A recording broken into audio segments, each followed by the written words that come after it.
बच्चों, पिछली ताशिका के समय हमने नेकी बनी बदी इस पाठ का अध्ययन किया।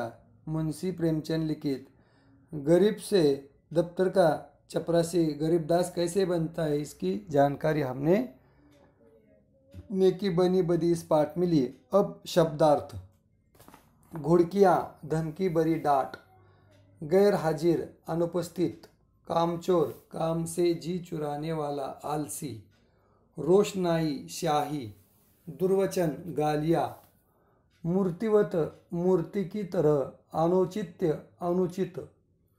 पराकाष्ठा, अति, बदौलत की वजह से। ज्वार, ज्वार, अन्न की एक किस्म।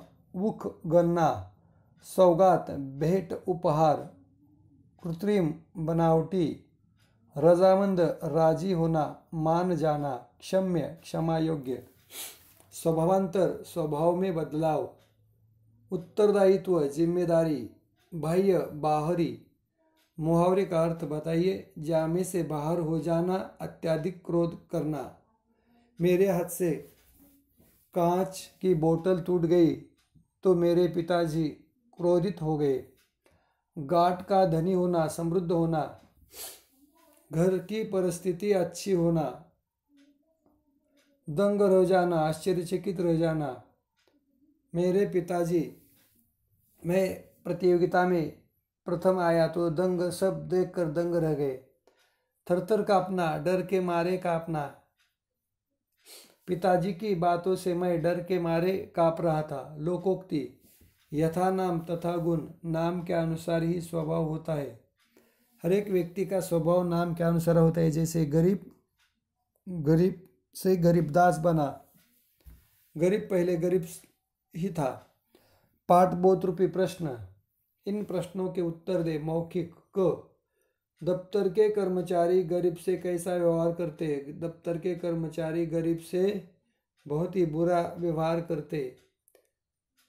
दफ्तर के बाकी चपरासियों की स्थिति क्या थी। दफ्तर के बाकी चपरासी की स्थिति अच्छी नहीं थी, क्योंकि वो काम से जी चुराते थे, कामचोर थे।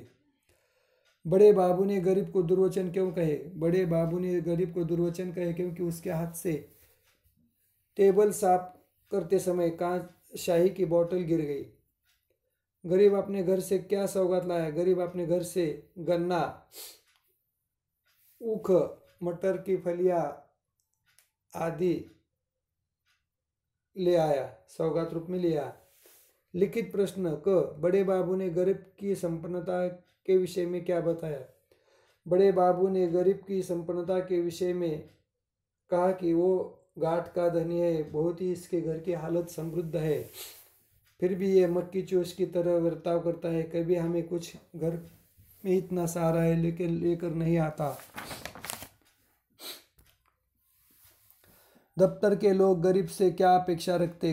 दफ्तर के लोग गरीब से अपेक्षा रखते कि क्योंकि उसके घर की हालत समृद्ध थी, अच्छी थी, वह अपने घर से सौगात रूप में भेंट वस्तुएं लाए, जैसे ऊख, गन्ना, मटर की फलियां, ज्वार, चना, अनाज ले आए और दफ्तर में सभी को दे।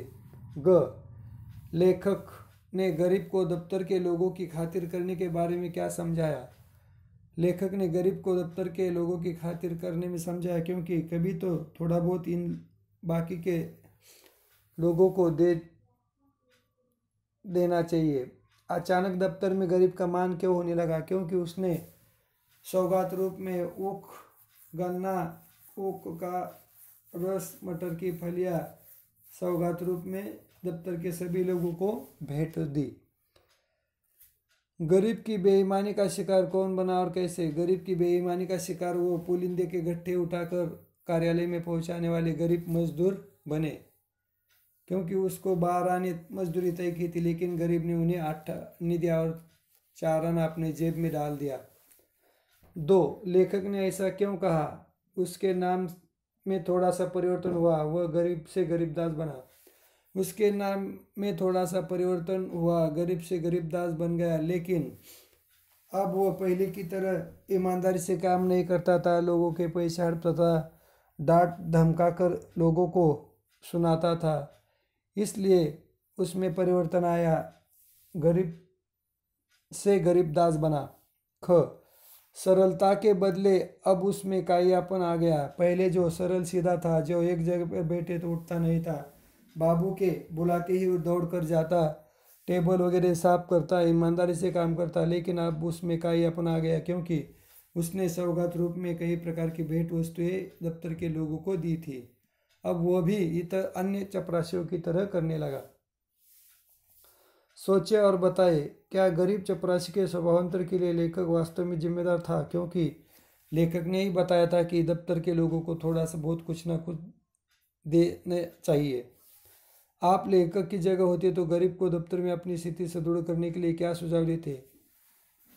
मैं लेखक की जगह होता तो दफ्तर में गरीब को कहता कि अपने काम से काम मतलब रखो, इन लोगों को कुछ न दे, क्योंकि लोग दिए तो भी पीछे बातें करते हैं और नहीं दिया तो भी करते हैं। ग, किसी काम के लिए सरकारी दफ्तर में जाने पर आपसे रिश्वत मांगी जाए या आप किसी को रिश्वत देते पाए तो क्या कदम उठाएंगे? रिश्वत देना गुनाह है, उस प्रकार लेना भी गुनाह है। इसलिए मैं दफ्तर के कर्मचारियों को सख्त ताकीद देता और उन्हें कहता कि यदि रिश्वत ली तो कानूनन आपके ऊपर गुनाह दर्ज किया जाएगा। इस तरह से आज हमने नेकी बनी बदी इस पाठ के शब्दार्थ, मौखिक लिखित प्रश्न तथा सोचा और बताए आदि का अध्ययन किया। यहाँ पर रुकते हैं हम। धन्यवाद।